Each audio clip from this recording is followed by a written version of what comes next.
Once I went to church a lot. I went to church. I knew all the stories. I loved God. Yet I was living my life in a way where I came up empty in spite of everything I knew about God. And so I knew something was missing. And you know what revealed it, Lawrence? It was relationships.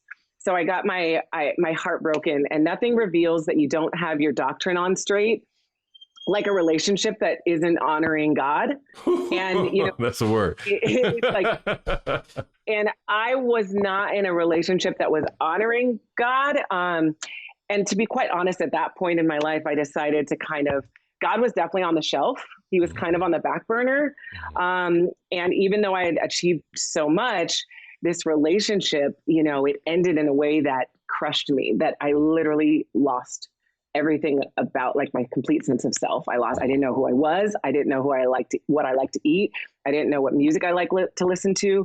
I'm not even kidding. I had lost myself so royally in this relationship that when it ended, I was like this big. And so I remember praying like, God, if there was ever a time for you to really find me, it's now, because there has to be more to life than just people trying their best. There has to be a standard for relationships that is just deeper and just deeper than just everyone trying their best and then resorting to their animal instincts when things get hard. Like that can't be your plan for love. That can't be your plan. And so I was praying this prayer, and within a week, I'm not going to lie, Lawrence, like, even though I called myself a Christian, like I partied a ton, like I was into some stuff, like I was doing a lot of stuff that, needless to say, did not match what I preached. I did not walk the walk. I talked the talk. So after this prayer, and I meant it, and I said, God, if there's ever time for you to find me, it's now. Within a week, I got met at a coffee shop by a stranger who invited me to church. And at this time, all of a sudden, that prayer that I prayed totally went out the window. I'm just like, who's a stranger inviting me to church? I don't want to go to your church.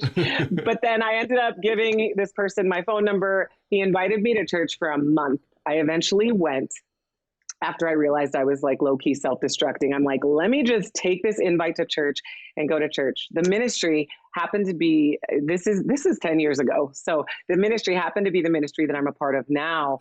And I ended up studying the Bible in a way that was different, because Lawrence, people who are kind of dabbled in church, raised in church, a lot of times we end up believing just what was preached to us or what our family believes. And I had never studied the Bible for myself, like to see, what do I believe? What does the Bible say? How does it relate to me? And what decisions am I going to make based on what the Bible says?